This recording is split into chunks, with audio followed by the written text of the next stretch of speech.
Удар эхом разнесся по всему дому, как сухой гром. Светлана рухнула на пол кухни с разбитой губой и опухшим глазом.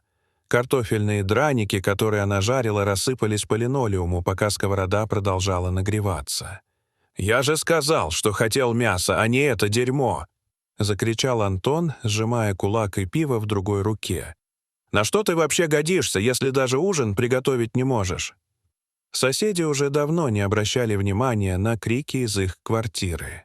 Тетя Нина, живущая по соседству, просто включала телевизор погромче, а дядя Коля по другую сторону молча закрывал окно. Светлана вытерла кровь тыльной стороной руки. В свои 31 она уже забыла, как это — улыбаться без боли.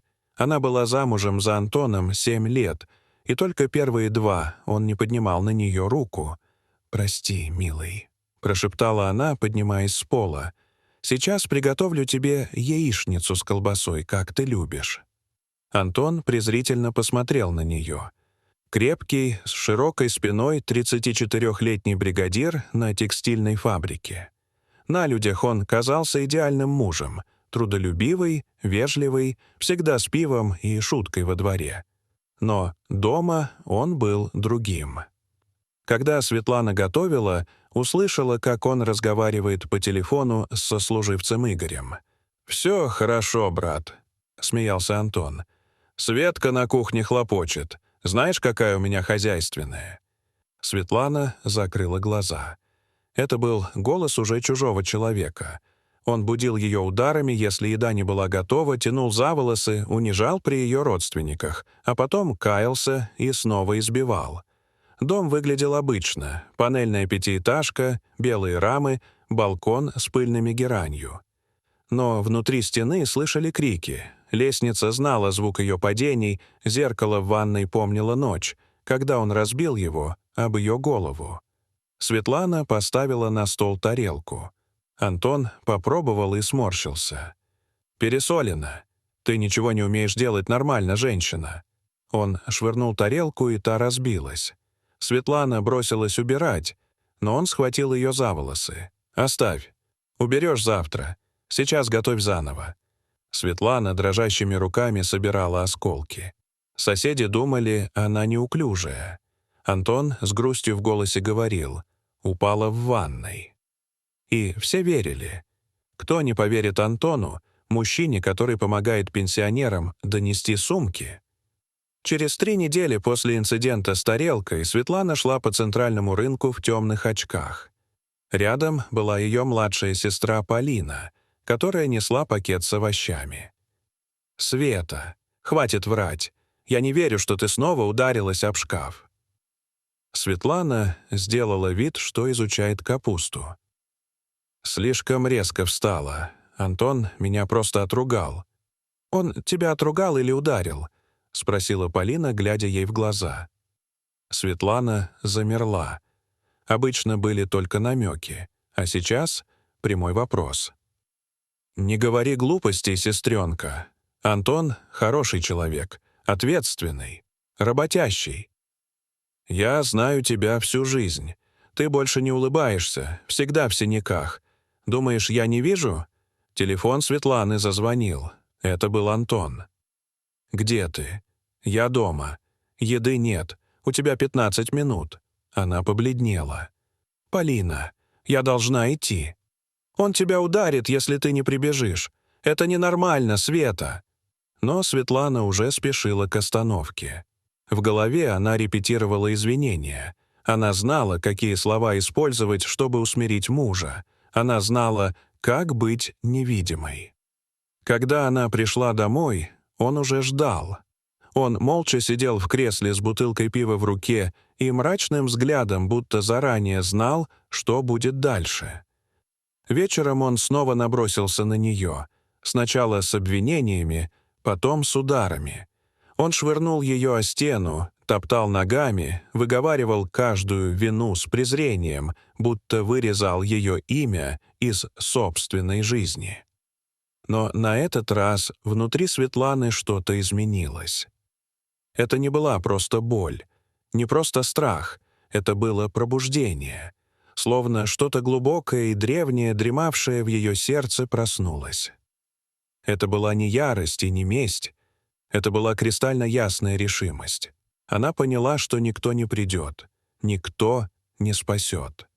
Что либо она выберется, либо умрет. На следующее утро, едва рассвело, Светлана встала с кровати. Ее тело болело, каждое движение отзывалось резью и тупой болью.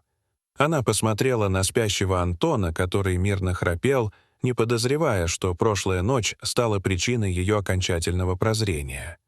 Он выглядел как обычно, сильный, уверенный в себе. Но впервые за годы Светлана не чувствовала страха. Она чувствовала только отвращение. На кухне, пока заваривался чай, она достала из хлебницы старый конверт. Внутри были спрятаны деньги. Немного, но хватит на первое время.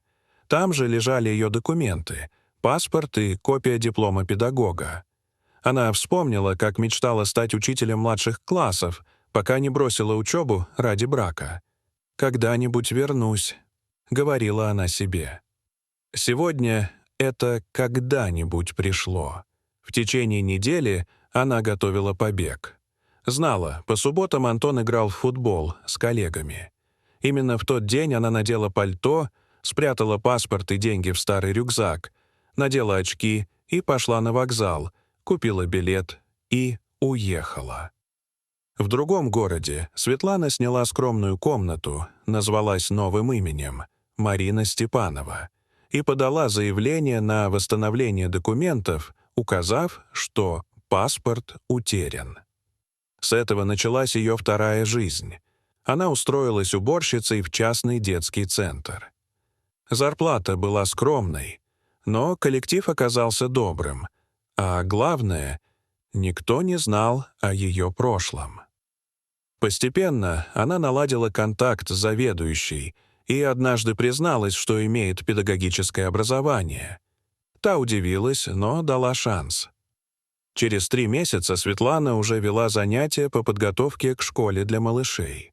Параллельно она начала посещать психолога по программе бесплатной помощи женщинам в трудной жизненной ситуации. Впервые за много лет она позволила себе говорить о боли, унижениях, страхе, о том, как потеряла себя. Это не вернуло прошлое, но дало силы строить будущее. Через год Светлана получила диплом о профессиональной переподготовке. Ее уважали коллеги, дети обожали, родители благодарили. Она начала вести группу поддержки для других женщин, сбежавших от домашнего насилия. А затем пришел момент, когда она решила вернуться в родной город. Не как жертва, а как эксперт, правозащитница и свидетель. Она собрала показания других женщин, которых Антон преследовал и унижал, обратилась к юристу и подготовила иск. Суд длился месяц и закончился приговором — 12 лет лишения свободы. Когда Антона увели в наручниках, Светлана, теперь уже официально Марина Степанова, чувствовала не триумф, а покой. Она знала, что закрыла дверь в прошлое и открыла в будущее. Дорогие зрители, что вы думаете об этой истории? Расскажите, пожалуйста, в комментариях. А если вам понравилось это видео, то ставьте лайк и подписывайтесь на наш канал. До свидания.